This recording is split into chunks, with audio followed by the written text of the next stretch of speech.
This debt, this destruction. Global news impacts us. We have to change the way we live. This is why we need independent media. Cheers and salutations. Good morning to everyone that's watching our show live on YouTube, Rockfin, Rumble, and Kick. And a special shout out to our Can TV audience. That's right. Hardlands Media is also on Can TV. So, yes, the revolution is being televised on Chicago Airways. So with that, I have a very special interview. Now, for those of you who have been following Hardlands Media, I recently did an interview with activist Jose Vega, who has had a great track record in calling out these jagoff politicians, these pundits, for the neoliberal hack frauds that they are. However, he was not alone on that day. On that day when Rachel Maddow and Ben Stiller were confronted. And joining me now is the other person. You know him from the outstanding show Dissidence, where they talk about politics, current events, and give a unique New York City perspective to it. So give it up for the one and only Russell, who, mind you, folks, it's important for us to start just how tragic this tale is, for he was once a fan of Rachel Maddow.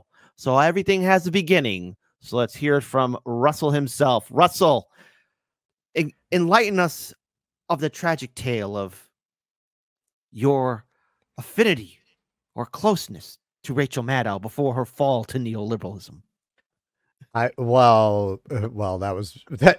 She was always a neoliberal, but so was I. So it didn't bother me.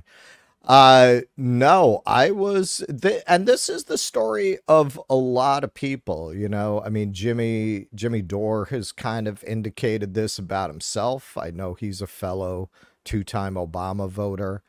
The 2016 was just this huge red pilling event for a lot of people. Precisely. like me, right? Because there was this core premise that held it all together, and that premise was the Democrats would make this Denmark if they could, but the Monarchian battle with the Republicans is the only thing preventing them from giving us all these good things, right?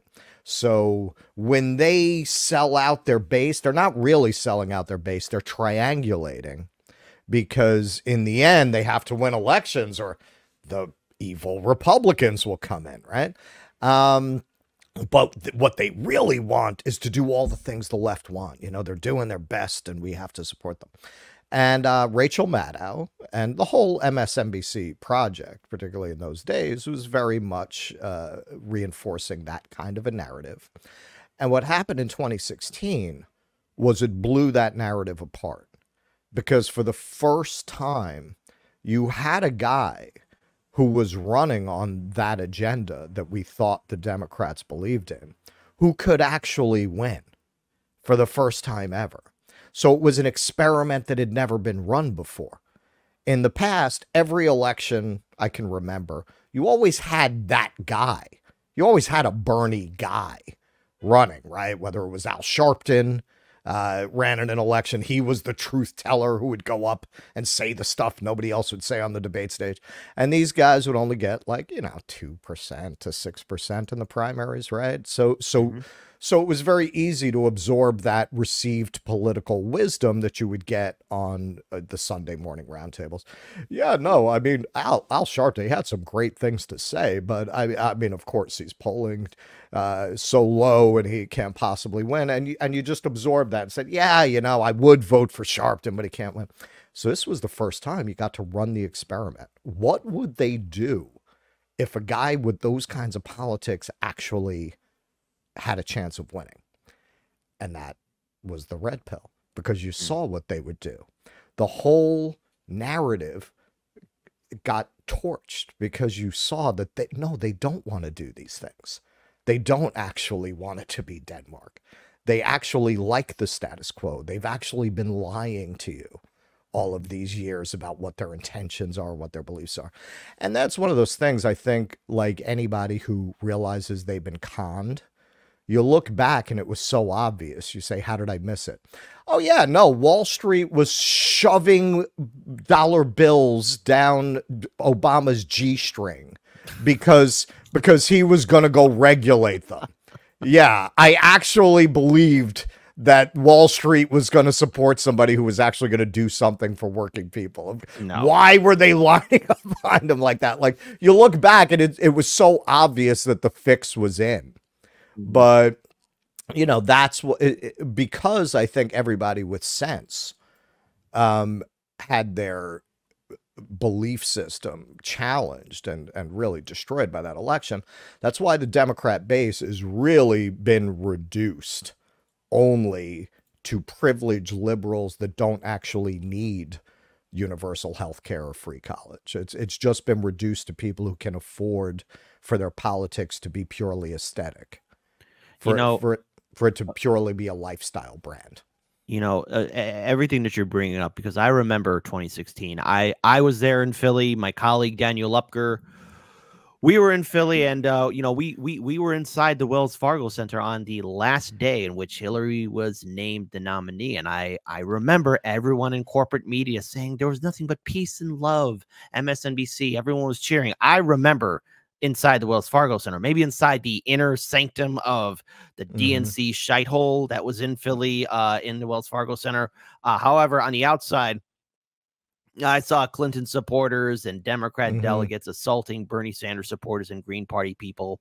Right. I saw how the police had their guns on Bernie Sanders supporters. I saw how people were being harassed. I remember even interviewing delegates, men and women, and their stories were the same, how they were being stalked, getting threatening phone calls, people who were Bernie Sanders delegates running as progressives in that 2016 election cycle, how they were being threatened that they would get fired from their jobs or that their campaigns would go under, or even how the women, and I got to be careful, YouTube, because I know you're on a super fast rush for censoring people, but how women were being assaulted physically.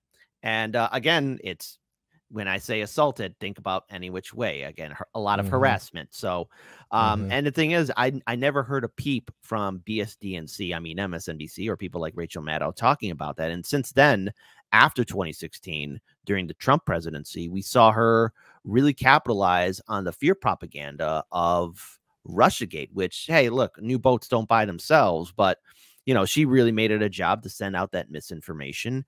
And then you also have the fact that even afterwards, she was there. She still kept her job, and she was still constantly hyping up this fact that, oh, America's republic is in danger. Well, we have money in politics. The entire institution is bought and sold. And it's interesting to see how people do flock to her as somebody speaking the truth when she's reading a script. That's what they're all doing. And I'm ever hopeful for the day when people do wake up from it. But, you know, you're in New York City. And I know for a fact that all the major media outlets are there. Fox News, MSNBC, you know, all of them are there. Go ahead, take it away. I don't mean to cut you off. Go ahead.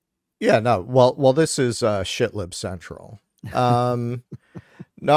No, Maddow, when all that was going down, you know, I was so naive. I thought Maddow was going to stand up and be the person to be a truth teller. Really? I really did. Really? Wow. And there were two moments. There were two moments, and it was a major part of my red pilling really revolved specifically around Rachel Maddow. She had Sanders on, and, you know, Sanders in his gruff way, because he was to Clinton's left on abortion, and Clinton was trying to muddy the waters and make it as if abortion was an issue between them.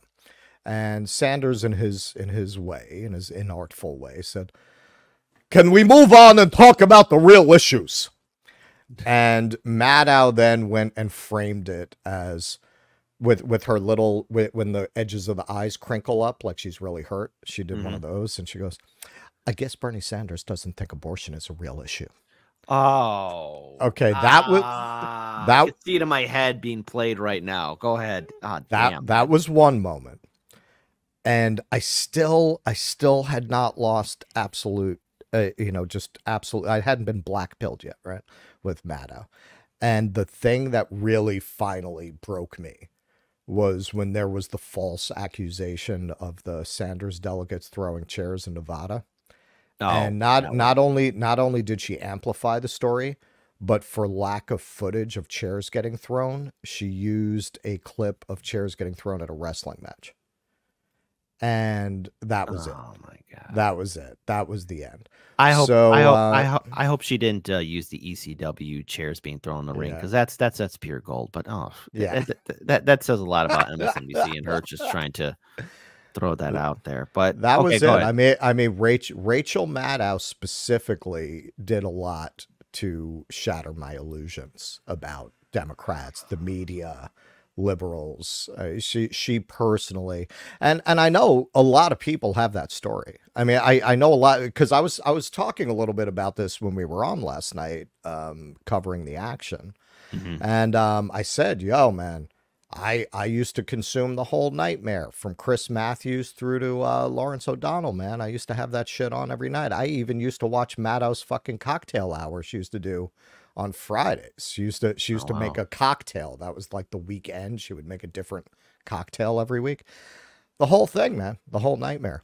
So how much of a just disgusting piece of human shit do you have to be to take somebody who was that much on your side and have them do what I did?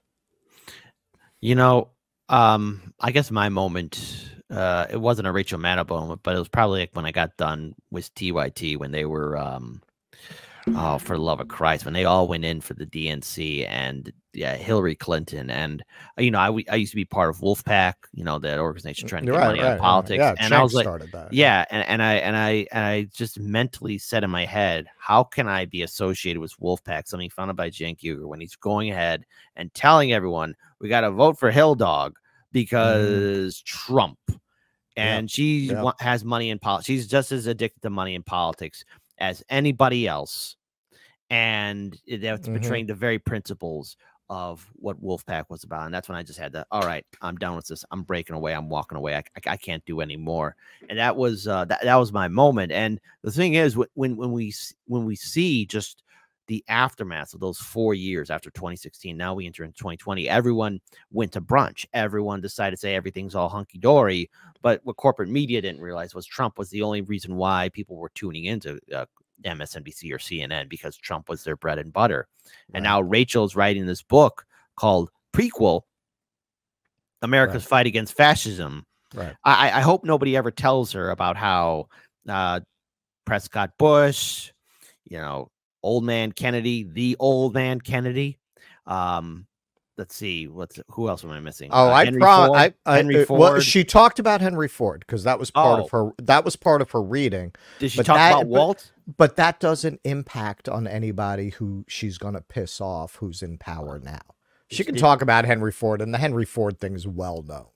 Yeah, but did she talk about good old Walt? Because I don't think anyone ever talks about how Walt had his little level. I mean, I don't know. She did a short reading from her book, and that was focused on Henry Ford. And over the course of her talk, she spoke a lot about how the intelligence services, and look, this much I'm sure is true.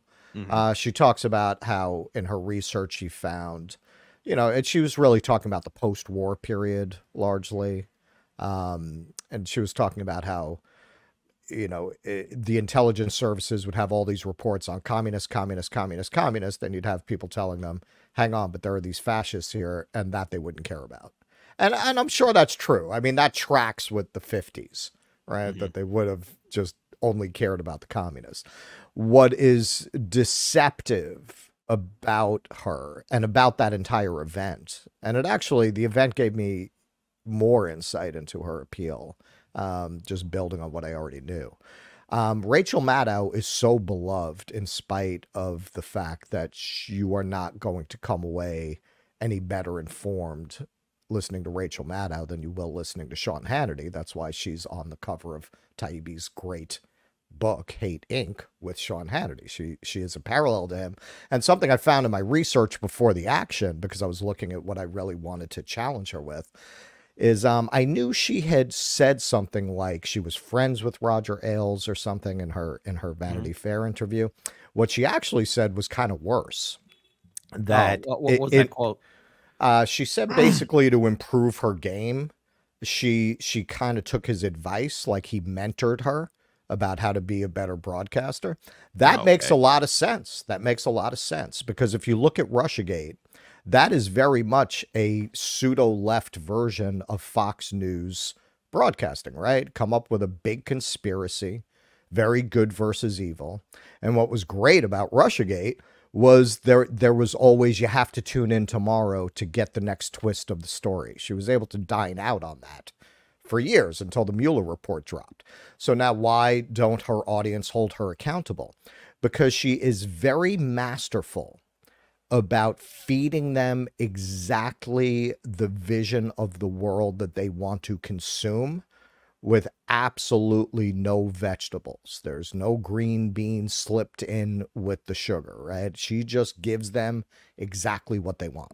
And she's also smart enough to usually maintain plausible deniability, right? I mean, she did in that Vanity Fair article, she did it with Russiagate. She hearkened back to how Dan Rather, using what turned out to be false documents to prove George Bush had used family connections to go to the Champagne Corps, to the Air Guard instead of Vietnam, discredited a story that was true, that was fundamentally true.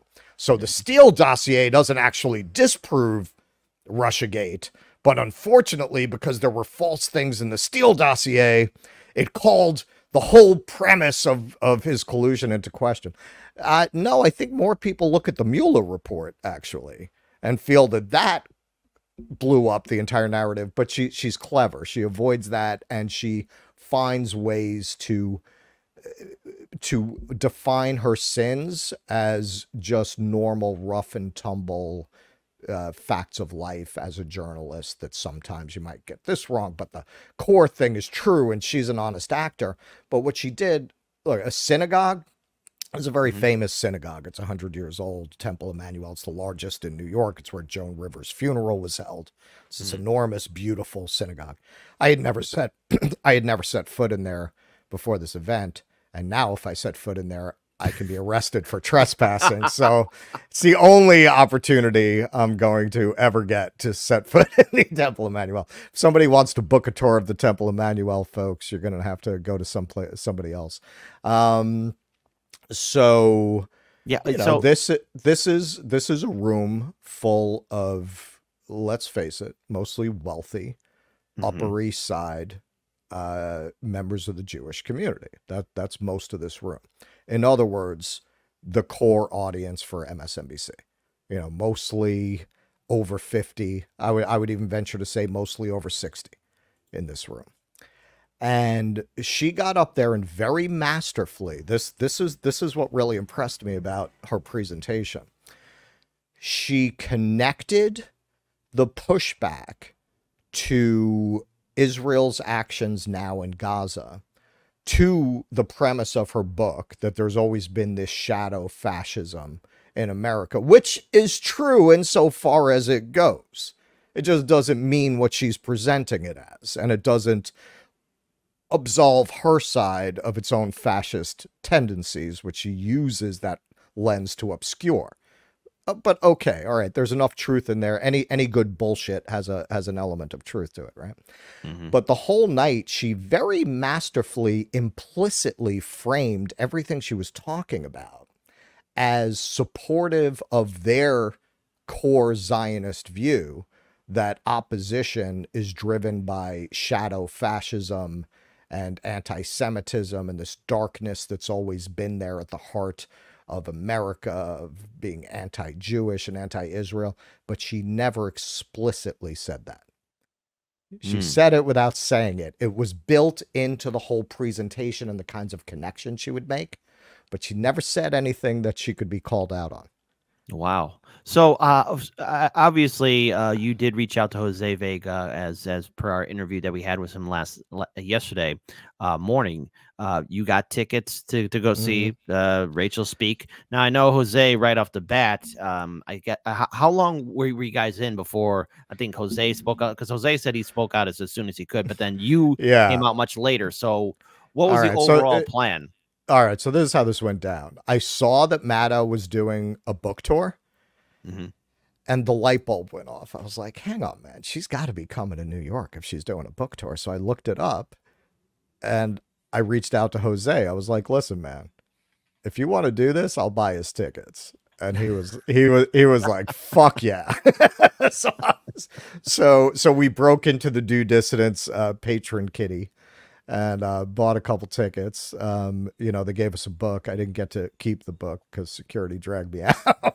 that book was left on the seat. But yeah, then we got together a couple hours before the event to figure out what territory he wanted to cover and what territory I wanted to cover with her. You know, this is something, it's kind of similar to me and Keaton. Like, Keaton's a little more bombastic and I'm more prosecutorial almost. So we've, over the years, we've started to like work out in certain situations who's going to take the high and the low road, who's going to go left, who's going to go right. It's kind of similar with Jose. I know what Jose's style is, bombastic. Right. So we figured out what's going to work with that. And you could see what I did by contrast was much more the asking her a direct kind of prosecutorial approach, kind of a question, and having her squirm, not answering it. While for Jose, his tactic is much more the face of the people you're betraying, right? He kind of represents that moral outrage very well. So he went off. You know, we decided we'd sit separately. So he sat a few rows behind me and we're texting back and forth.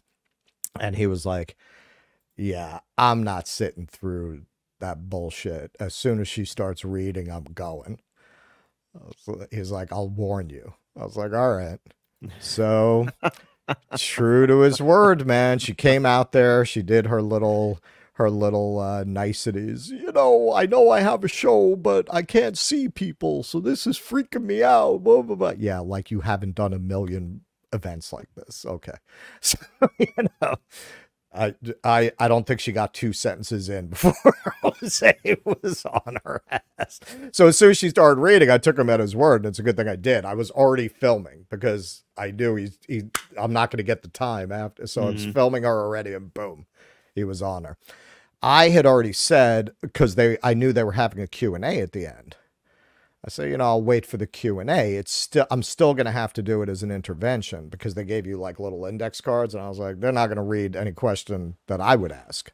Right. So I'm still going to have to do it in that style, but I'll wait. And I'm glad I did because I was able to get some footage of her talking about it just with absolutely no self-awareness or I mean, with Maddow, I think she just doesn't give a fuck about the inherent contradictions in her presentation. She knows none of these brain dead libs are going to call her out on it in a million years. She actually sat there and talked about how when people are being othered, she didn't use that word, but basically when people are being defined as lower or less than, that's a prelude to taking your rights away. And you're talking to people who are supporting a fucking ethnic cleansing as this event is taking place. And this is what I mean. Her whole framing played to the way that they wanted to see current events without ever referencing them. She never directly said, this is like what you're experiencing with your action and God. She never says that, but it's built in. And she's smart enough to play it like that. Here's the thing, like, you know, right now on social media, Breitbart News has been talking about during a book event with Ben Stiller of all people. Mind you, he looked just the same dressed as her, but then also even Newsweek. Rachel Maddow we hit the big time. You hit the big time. Not only was Breitbart News, but with Newsweek, and you're actually quoted here because they show Jose, but the article is like is a complete mismatch because they talk about what's happening in the Middle East and they talk about her book. It's a weird article. Then they talk about the synagogue. So it's an article. It's like this article is written by somebody in kindergarten. Like I saw a butterfly today, then I saw a car drive by. Nothing is interconnected. They don't talk to you, and I don't think did Newsweek ever reach out to you for a statement. No, and they could have IM'd me very easily. So, and also, they didn't get my name, even though I'm tagged in it. It says Russell Dobular asks Rachel Maddow, and they included my tweet and they quoted me word for word in the article without ever using my name. But my favorite thing is go right below this ad. They describe it as an ordeal. We're not here to talk to you, said one attendee to the heckler. Stiller and Maddow again sat silent during the ordeal.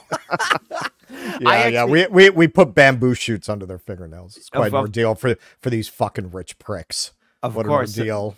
So real quick, I would like to play it. Let me remove the Hardlands Media logo here real quick, so that way people know that's Dissidence that filmed it there. So which one's Ben Stiller? Which one's Rachel Maddow? I can't tell. I'm not sure. You know, I was far enough back that they couldn't tell which way my head was facing. So they probably Ben Stiller tried to respond. He might have thought I was talking to him. No, well, Ben Stiller. The less said, the better. If I had had more time. I had more time. I had what is this, Zoolander, the Russiagate edition, all ready to go. But security got on me before I got to fire that one off. I would like to hear about how you dealt with security, because they were on Jose and they wanted him gone and arrested immediately. Oh yeah, me too. Rachel, would you consider Benjamin Netanyahu an authoritarian foreign leader? Sit down. Can you please answer that? We're not here to Would you consider Netanyahu a dangerous authoritarian foreign leader? Okay, so hang on.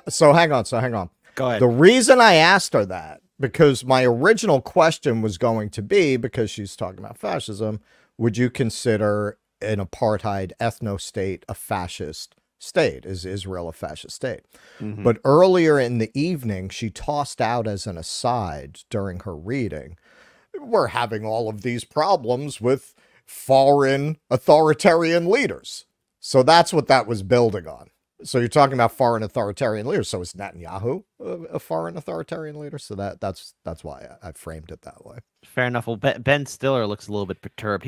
He looks like he's out of his element, and Rachel is doing the atypical. Gotta have a little cup and drink my tea and watch as security throws out a reasonable question. Will you stand up for the Muslim anchors at MSNBC who have been taken off the air? Will you speak for them? Will you speak up for them? What do you call a country that bombs people in a hospital? Is that fascism? Do you only see fascism when it's wearing a red hat? That was fantastic, man. I have to say, you guys did a fantastic job. And look, apparently Breitbart, Newsweek decided to pick up. Has anybody in the quote unquote neoliberal establishment media reached out to you guys in regards to you speaking out? And then also, when you were being dragged out by security, what was your interaction with them? Because the second guy, apparently to Jose's statement, really wanted you arrested and really wanted Jose arrested. So what happened there? Because I'm pretty sure you're blacklisted from that synagogue for all eternity. Well, because now I've been told I can't go there. But what I did was not illegal. If I were to go back and do it, it would be illegal because I've been told I can't enter now. Right. But I bought a ticket. It was perfectly legal. All right. So Jose, if you look at the instant replay, if you go blow by blow, Jose planted himself. Mm-hmm. Like he forced them to take him off his feet to get him out. I actually have that video in question. We could play it, or we just go ahead, but keep on. Yeah, he would, because I went back and looked at that to see like why they were so rough on him. Mm-hmm. Yeah, man, he was a tree. He was like, yeah, you're not getting me. Like he wouldn't. They're trying to pull him out. He wouldn't go. So he left them no choice but to pick him up. With me, honestly, man, I'm a little old for those kind of hijinks, man. Like once the guy got to me, I went. What I was saying on the way out, I wish I could have gotten that. But I was so afraid of them getting the phone and deleting the footage that as soon as they got my arm, I shoved the phone deep into my pocket. So there was no way I could get separated from that phone. But on the way out, I said to him when he was taking me out, I said, "What about my book?" He goes, "Fuck your book." and then he goes, "You think you're funny, don't you?" I said, "My wife thinks so." And, and then the people in the back, they were yelling at me. I said, "You're all fascists. You're the fascists that you say that you hate. You have become the fascists you're afraid of." And then they got me outside. And yeah, man, because look, the head of security, like, you know, in the moment, you don't have time to reflect. So the head of security was fucking furious, man, because, hey, how did this make him look? Yeah, they have this big event with this huge celebrity, two huge celebrities, and they get disrupted by activists twice. He looks like an asshole. So they were gonna hand me my bag and just let me go. And I said this on the show last night. It's like the old saying, right? Everybody's got a plan until they get hit. The old boxing adage. So if you're going to do an action like this, there's a lot of unpredictable factors that you can't see coming. Something I never anticipated was that they would make me check my bag. That did not occur to me, that they would make me check my bag. Now, because of that, that kept me there. Now, I could have just left the bag. I did make sure to get all my valuables out in case I wasn't able to get the bag back. But because I had to linger to try to get the bag, he took that time to really try to pressure the cops to arrest me. And, you know, as I've intimated many times on the show, I'm from the street, man. I have no illusions about what cops can and can't do.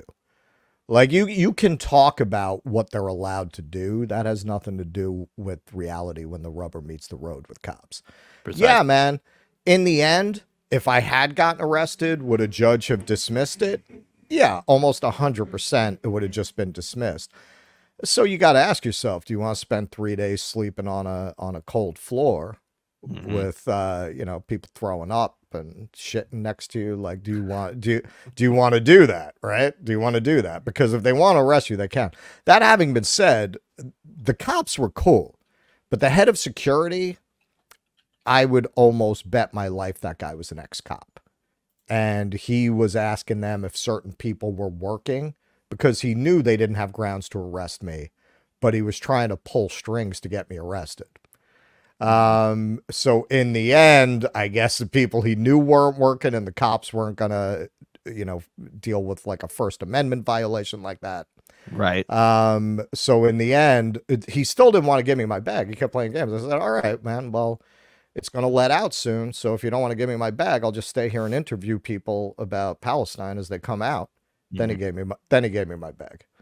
Yeah, man, that is, you know, when you at least go into an event like that, especially with these corporate jagoffs, because I remember, you know, here, especially during the height of the 2016 election, where people were protesting and screaming at Trump at his events, like they were escorted out, obviously, but I always remember people like Maddow or anyone in corporate media or even TYT at the time praising everyone, like, "Oh no, you're speaking out, speaking out against fascism." But when we look at this book prequel, because, you know, Jose said he read the first 3 pages into it, it's about the first 3 pages about the introduction of Dracula. Like, yes, apparently that has some kind of gay erotica or something. I'm not clear. I'm not clear. I mean, that's the only reason I wish I had the book now.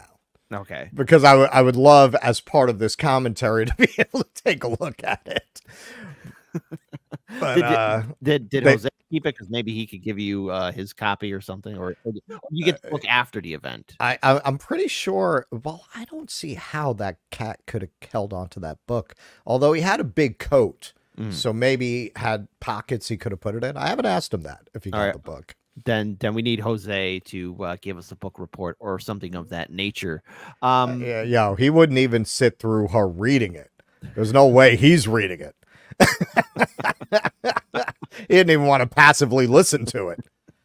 But he was like, yeah, as soon as she starts, I'm going. was like, all right. I do have to wonder if he did wait just a little bit longer in, like maybe you could get like a few other excerpts of her speaking, like because you were there a little bit longer. Like, were you there for additional like 30 or 40 minutes or something? Or were you like how long was the event? Well, we did an extended video last night where I cut in some of the footage of what I filmed. That was part of why I wanted to wait. I did want to see, what does she say?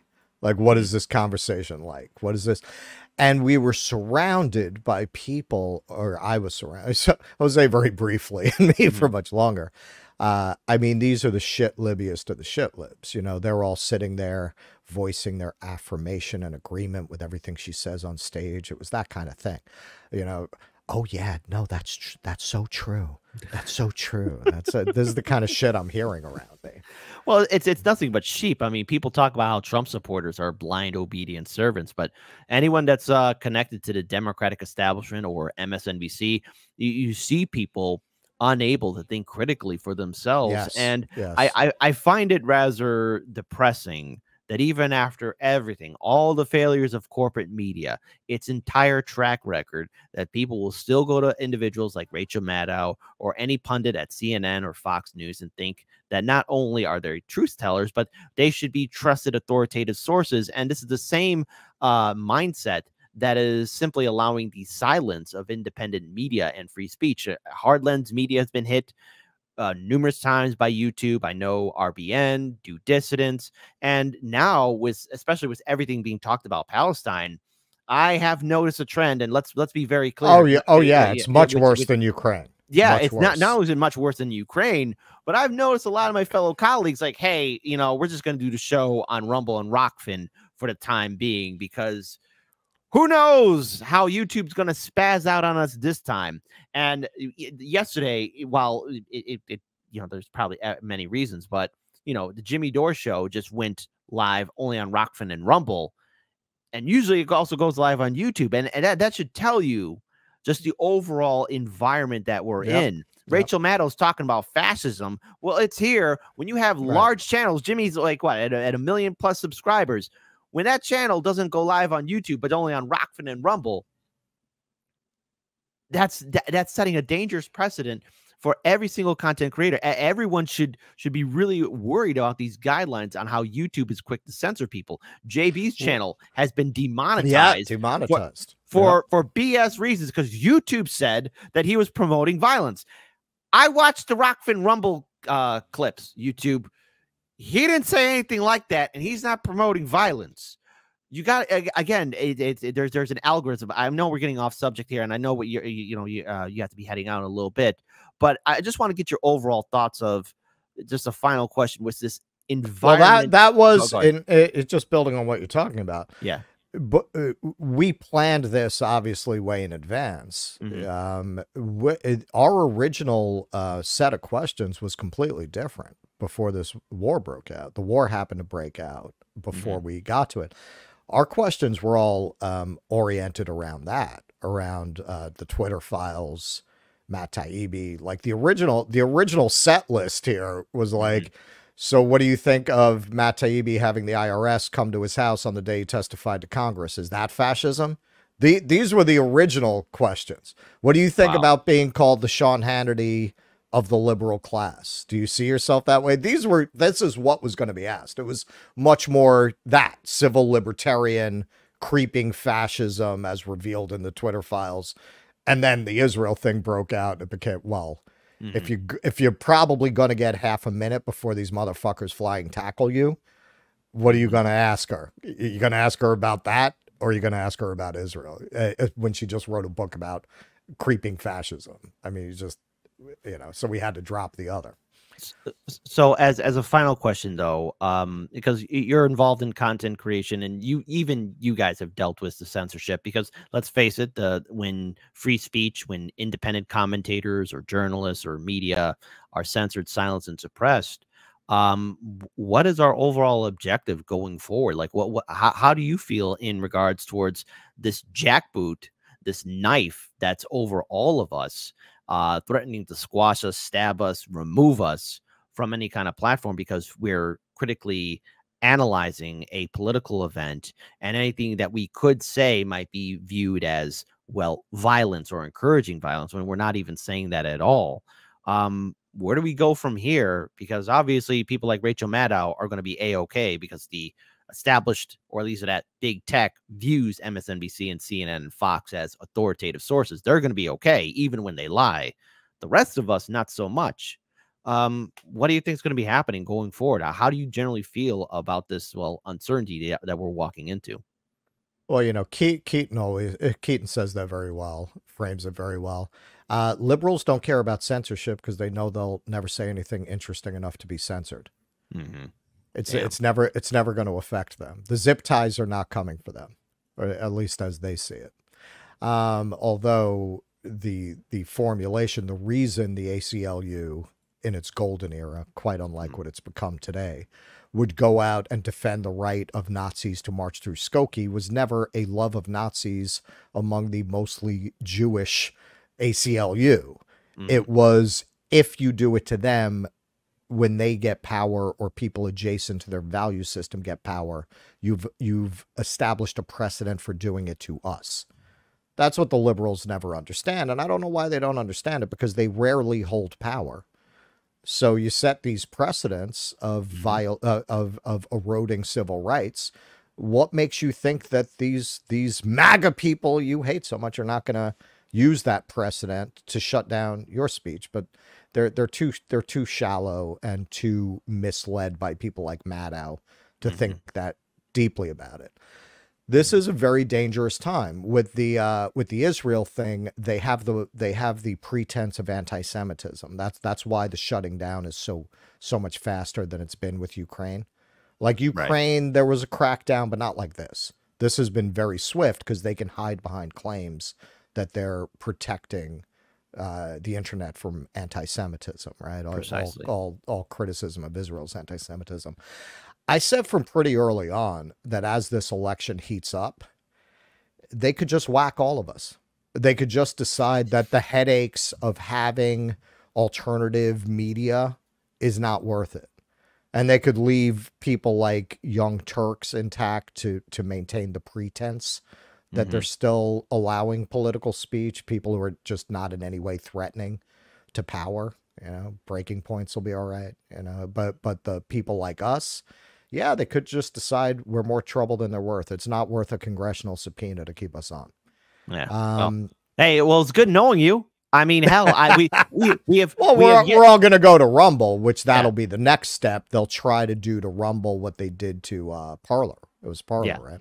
Yeah, there was Parler, and for some reason, I can't help but think there was another one too. Yeah. They'll try to get them pulled off servers and hosts and stuff.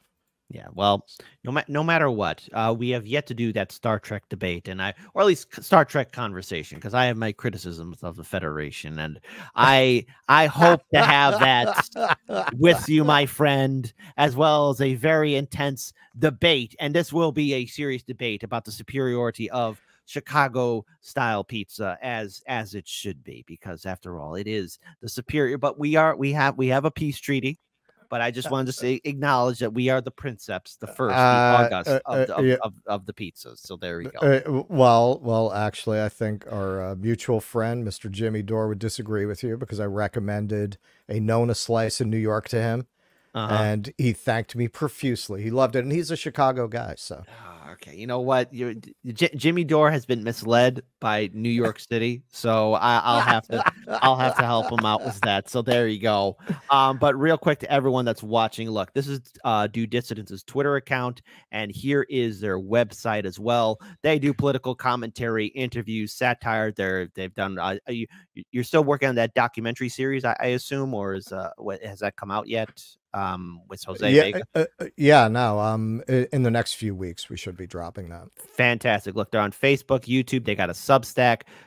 People, they're on Twitch, they're on Odyssey, they're on Rumble, they're on Rockfin. Do Dissidence is what I call one of the dauntless few individuals who speak truth to power We need more outlets like this out here to support independent media, to give a voice to the voiceless. And New York City is being represented by Dissidence. And I can't thank you enough for taking time out of your day for being on our show. So besides Thanks that, for having me, Kip. I do want to say tomorrow you have a show as well. Is there anything the people should be looking forward to before I send you off? And just again, with the pleasant reminder that Chicago style pizza is the best style. If you want to have lasagna every time you want pizza, then go get Chicago style pizza. There's 4 styles. There's 4 styles. 4 types of pizza in Chicago. I lived there, man. I lived there. You can't. We've got 4. We got 4 types. Yeah, yeah. You got a couple of poor imitations of a New York slice. All right. Look. This is what I'll say. I mean, for New Yorkers, most places we go, the pizza is inevitable. The pizza is a war crime. Most places. There are a few exceptions, and Chicago is an exception. I'll give you that.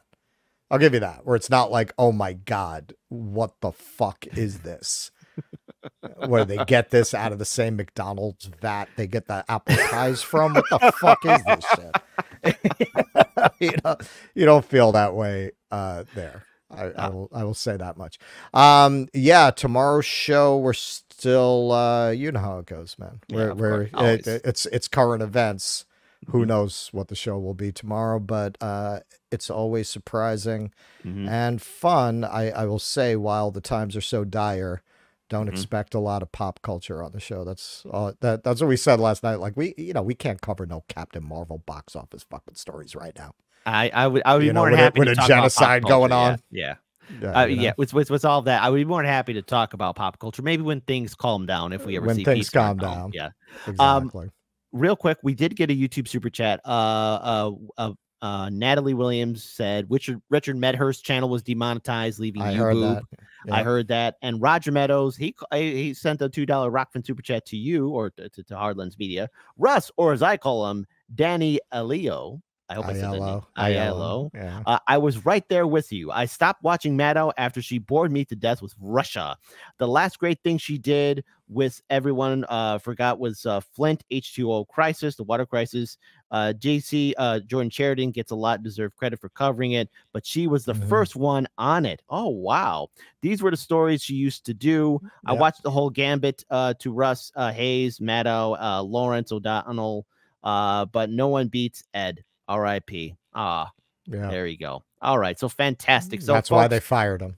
Yeah, well, it is what it is. But nonetheless, we're still speaking truth to power. So, Russ, thank you so much for taking time out of your day for joining us here. As always, the door is open for you to join Hardlands Media whenever you want to show up, and keep on speaking truth to power. Send my best to Kurt, and keep on raising the ruckus, folks. We're going to be continuing on with the rest of our show. So stay tuned. I'm just going to pull up a little music credit here, and then we shall continue with the rest of our show on how MTG is spazzing out against an insurrection. We have Sam Cedar realizing that, oh my God, force to vote actually works again, and Biden is losing power because he looks like a senile old man with a creepy Blinken right behind him. So stay tuned to that. Until then, folks, Russ, thank you so much.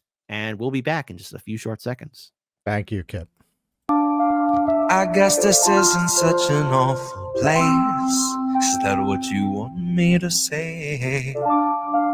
You prove it's possible to sleep for days and to still think you're right here awake. The cost of living isn't much to make, but God, it's so hard to save. And when they told you everything was safe, were you safe?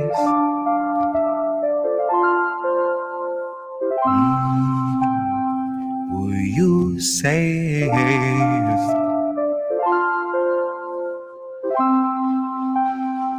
Were you safe?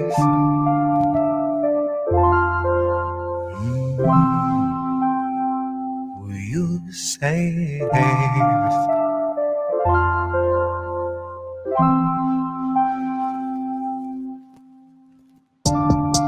I guess this isn't such an awful place. Is that what you want me to say? You prove it's possible to sleep for days and to still think you're right here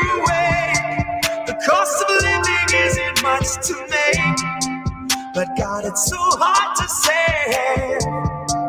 And when they told you everything was safe, were you safe?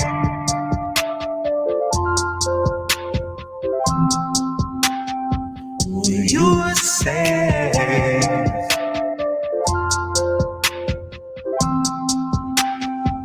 Were you safe?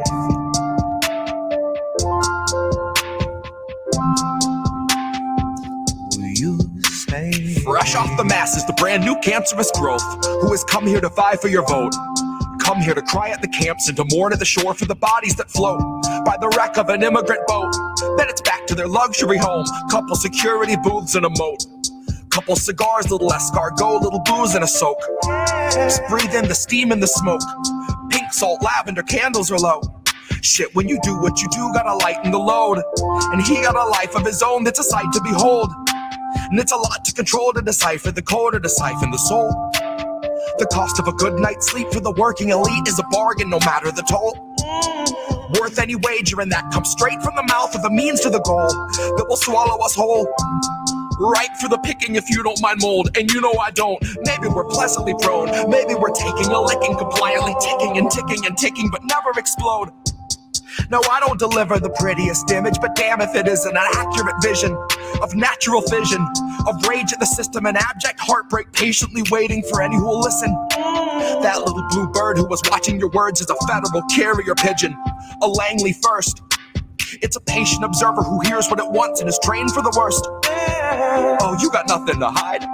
They'll be the ones to decide that after they root through your purse, after they read all your text, after they raid your apartment, confiscate all of its contents, then conjure up evidence out of the air on a wing and a prayer and malicious intelligence nonsense. Any presumption of innocence long since gone, right along with your comforts and constants. Historically first they will come for the communists. So why in the fuck would I say I'm a communist? Well, it might be I love my community more than the monsters of opulence who are holding us hostage, who are vomiting promises. Might be I'm all done seeing our pensions and benefits harvested. Might be I'm all done watching the populace being disarmed in the guise of an armistice. Watching a woman collapse on the floor who will rise no more. She is wheeled out the door and you're next in line for the pharmacist. If you can get me to vote, it's a hard no confidence. But part of the charm of deception is politics wearing the mask of incompetence. It's all in the art of austerity, darling. It's all in the slide of the providence. Until home is as wide as your cubicle height and is only as deep as your coffin is. Maybe I'm miles away from impatience, aching to break off the head of the snake where the capital lust, reptile brain, and the margin of profit is. Like off with his. Like off with his. I guess this isn't such an awful place. Is that what you want me to say?